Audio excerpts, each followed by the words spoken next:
there's anybody out there who's like, no, it's GIF, then like go ahead and have your GIF and eat it too. But but I don't know.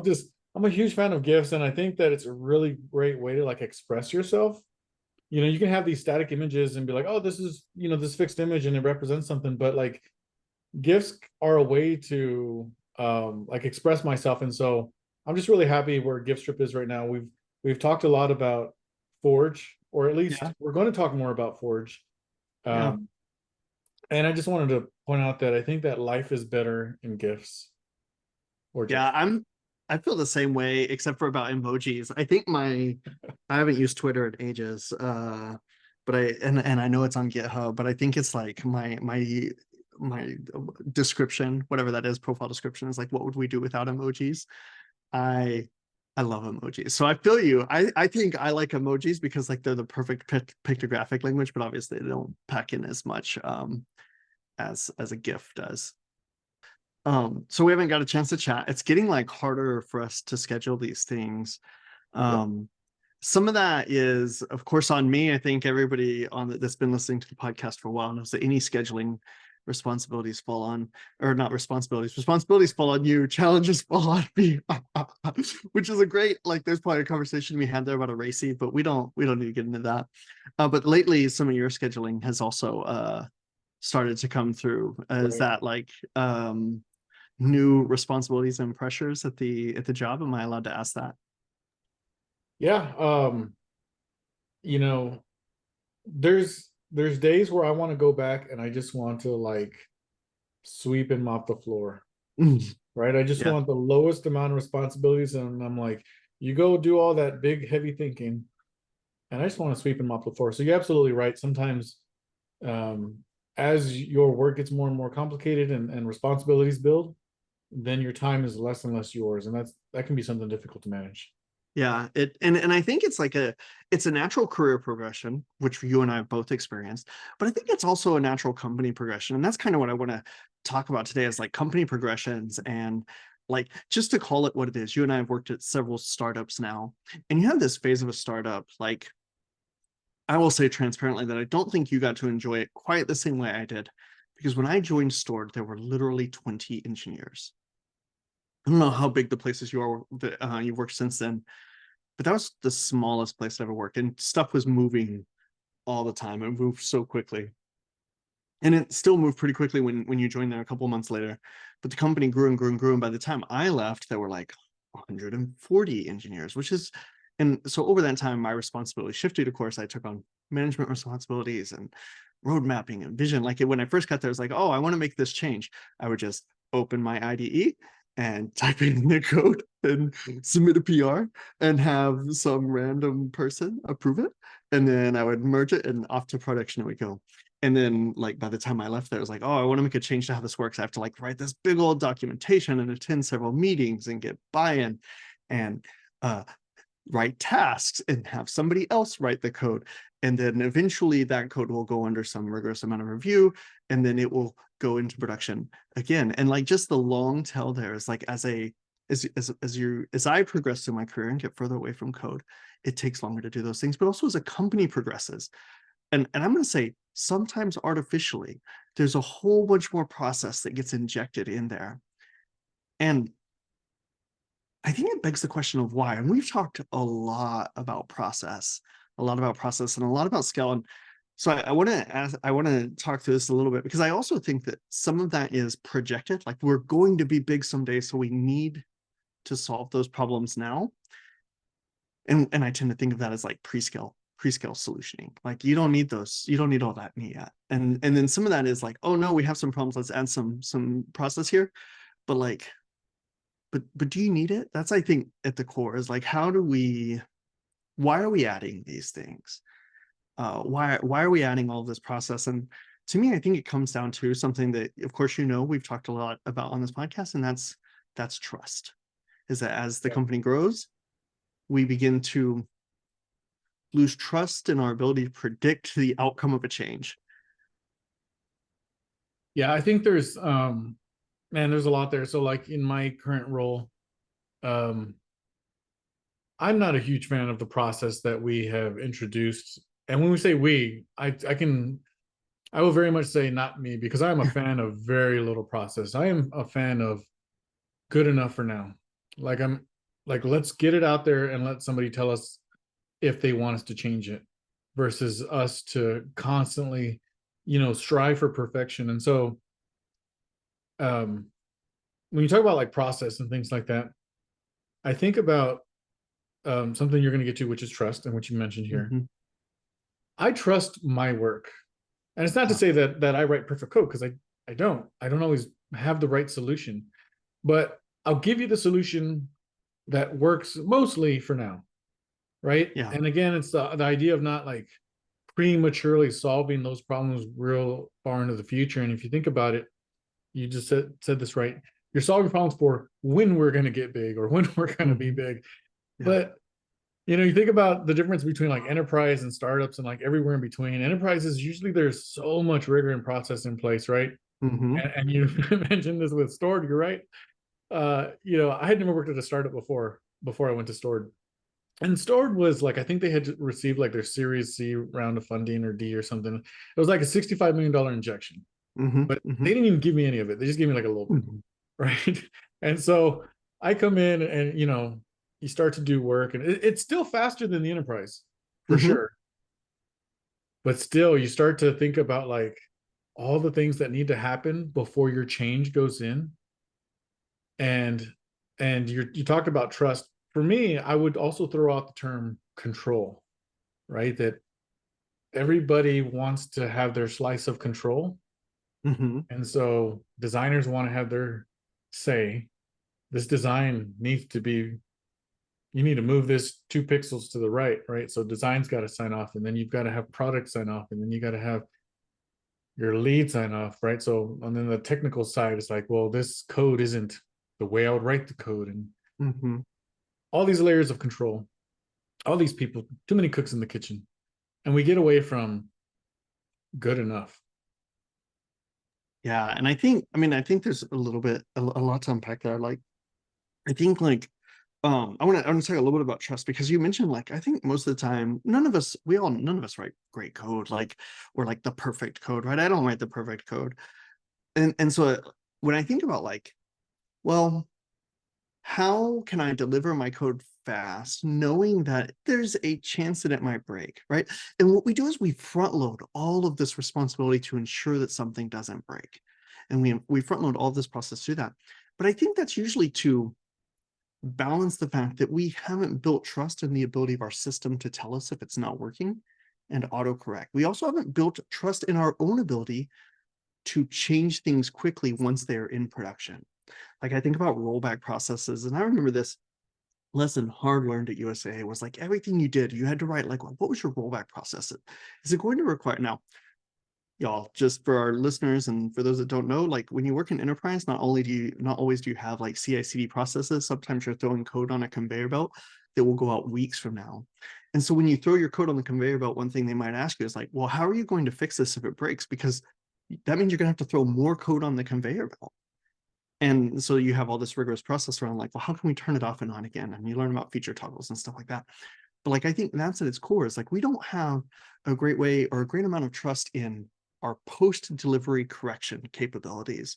And so we front load all of these requirements to fix them now, and or to catch them early. And I definitely think that's important. I don't want to undermine that it's important to catch errors that you can early. But the truth is that every error in production passed the type checker. It passed the tests. Like, it's not that those things didn't exist, it's that stuff gets through. And so we're better at building trust around our ability to correct than our ability to catch. And that, I think, will alleviate it. Like, if we can trust our ability to correct, then we don't have to worry so much about catching, and we can move stuff and experiment a lot faster. And I think that's kind of what you're getting at around the like delivery side. The control part is really, really interesting, because like, when I step back, I want to reframe all of this like about moving at the speed of trust. I'm like, well, what is the trust foundation there? And I think that this is really great, because we've talked about like technical trust and our trust in our systems to tell us what's wrong and our ability to correct. But we've talked about process trust. And then there's that people trust. Do we trust the people doing the job to know what good looks like, what good enough looks like? And I think maybe that's what you're getting at, is that sometimes like you just want somebody to trust you that this is good enough. Yeah, and trust that I'm good enough in my space that I can fix it relatively easy or quickly. Going Right. back going back to what you talked about, right? Having not front loaded processes to where, and this is very common what we see today, right? So if we Mhm. walk through the process, okay, we have all these agile ceremonies. So let's Mhm. kind of walk through that. Let's think about the day in the life of a software engineer, or the week or the month. Okay, so you go to like this backlog grooming session. We have our weekly planning, and we go through and we say, what are the things we're trying to win this week? What are our milestones? And we'll look at tickets, and we don't do story pointing, which I'm really happy about, because story pointing Yeah. is just a waste of stinking Woo. time. If you do story Preach. pointing out there and you can get away from it, get away from it. Engineers hate this. Like 3 points, 5 points, I get it done when I get it done. Like, go away from points, please. If you have any power to go away from points, go away from points. It means nothing. It's Yeah. useless. So when you start this, you're looking at these tickets, like, oh, can we still do this? Is it still priority? You kind of reprioritize, kind of thing, and that makes sense because you need to reprioritize periodically.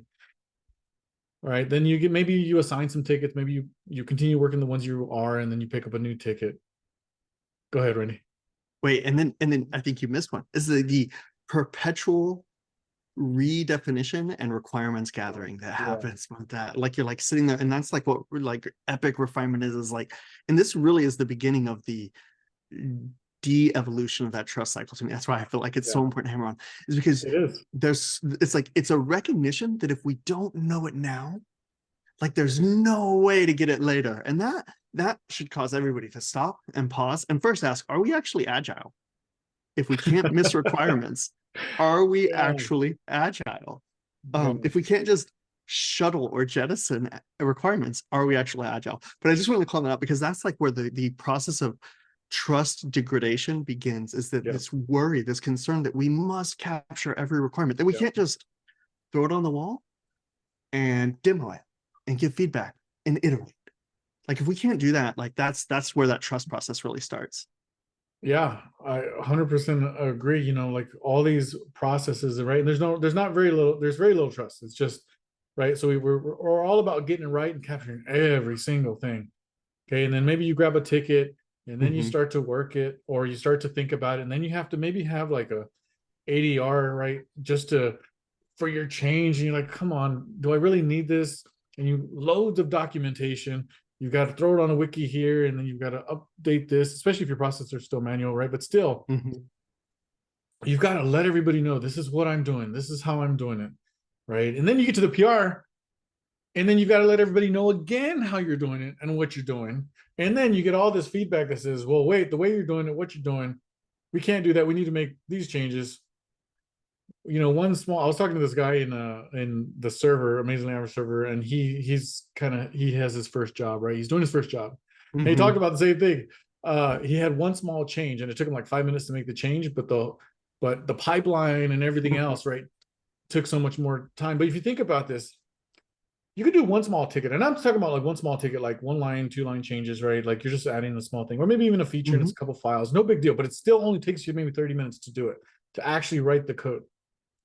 But we have so much processes around that 30 minutes becomes a week or 2 weeks Right. for Right. one ticket, because we don't have trust, like you mentioned. The truth is we don't have trust. And it's like, well, hold on, we have to make sure that this is perfect. Right. Not in every single way, we have to make sure it's perfect, right? I'm okay if all the tests are passing, because like usually you want to make sure that you didn't break something, right? It's those shows. That's okay. Um, but we have all these different controls in place, and you need to get like 10 people to sign off. You got to get like design to sign off. You got to get like the president to sign off. And Right. Yeah, exactly. Everybody's you got got to to go get and like click. the prime minister from Great Britain or something to sign off. And then you got to do a blood sample, a urine sample, a COVID swab. And then finally, here you are, you're going in production, and the stuff still happens and it breaks. And what I'm getting at is this, right? Is that stuff is always going to break in production. Like Right. it's going to. We're not perfect, right? Even if we write these perfect tests, stuff Exactly. will still slip through. But going back to what you're talking about, trust the process that we can roll back very quickly. Mhm. Trust that I can get a fix in place very quickly. because what happens is and I'm just gonna say, like, in general, this is how I feel. Like I've gotten to the point where I'm like tired of sugarcoating it. Like, I'm not gonna sugarcoat anything. I hate process. What happens is I pick up a ticket, I'm excited to work the ticket. By the time I get the ticket in production, I'm just like, I'm drained. Yeah. I'm mentally drained by all the process, that when I get to the very end, I'm like, I don't even care about this stinking feature. I'm gonna put it back, even though I might have spent 2 or 3 weeks on it. And what happens is, like, that weighs on engineers over time, right? Because we want to solve problems. Like, that's what we want to do. That's what we're good Mhm. at. We enjoy it. But when we put all this process on top, it just kills us. Yeah. And I know I'm speaking for more engineers here, because I've talked to other folks. You can see Yeah. it. Everybody's talking about burnout is real. Why is burnout real? Because people layer crap and layers of crap on us that we can't do our job and go on to the next thing, right? We can't do that. We simply have to wade through all the crap just to get across this lake or this pond, right? But it's filled with crap, and you're trying to carry this thing to the other side. And then when you get there, they want you to go back to the start Yeah. and wade through it again. That's my problem. That's where the trust comes in. Yeah, I think, and this kind of comes to something that we've said before, is that like I firmly believe that process should facilitate flow.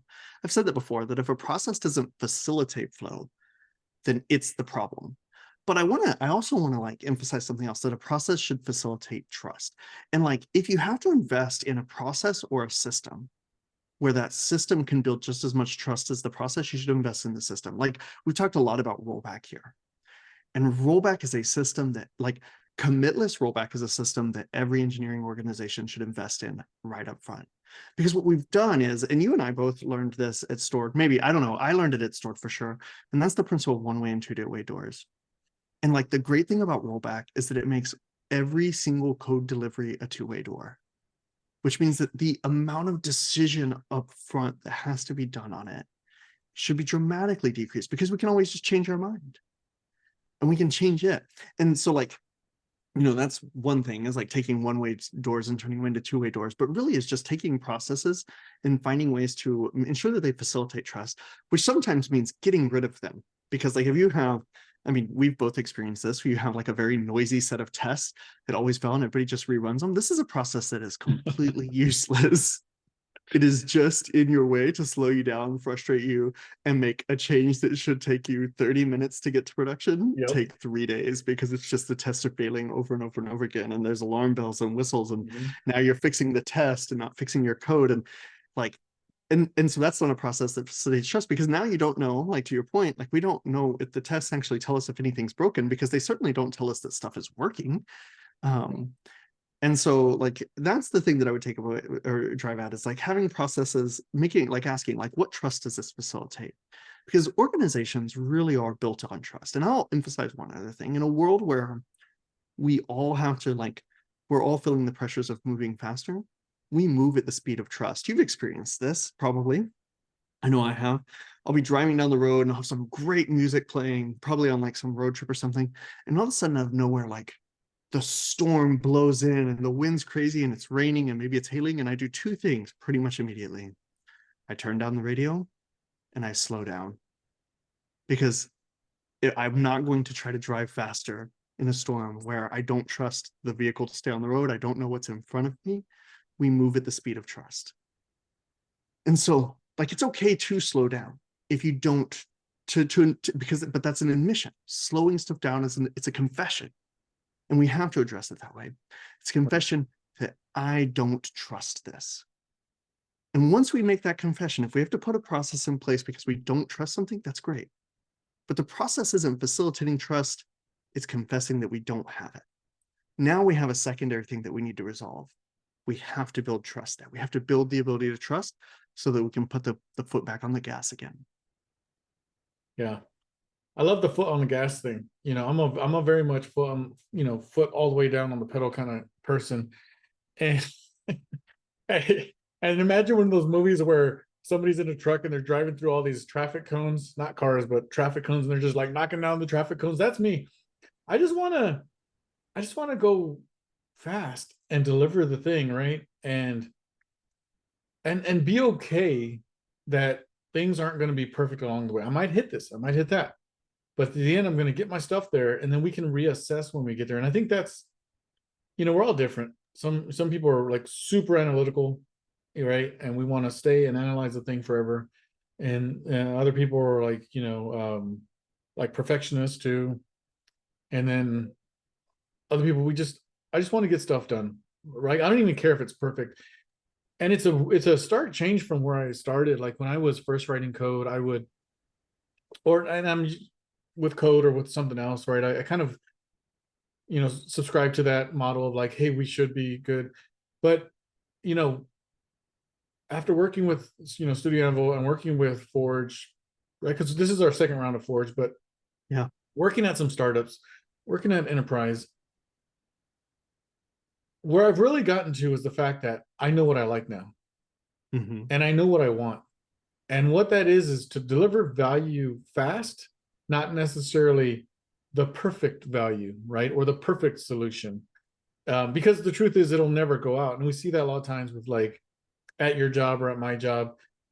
Again, I am not exaggerating here. A change that should have taken, 30 minutes to complete, gone out that afternoon or whatever, that change becomes a 3-week thing where at this point, I have no energy, no mental capacity to work on it. Right. And so basically I've just burnt this much time working on things. So where I am now, and again, where we are with Studio Anvil, the way we're operating, or at least the way that I want to operate and the thing that I help run and build, let's go fast. Let's settle for good enough. And what I mean by settle for good enough is at least early on, and be happy with good enough. I was working with JC and CodeGems. He's been really active inside the CodeGem Dev channel. And again, this goes out for anybody that's listening. The time that you put in terms of like the investment in yourself really pays off. So JC has been there. He'll see me. He's watching my repos and he's like, hey, I see you made a change, right? It's going to pay off for him. Yeah. Because he's being active. He's asking questions. And then there's other folks that are in the channel that are just like, they just inactive. And that's okay, right? If this isn't for you.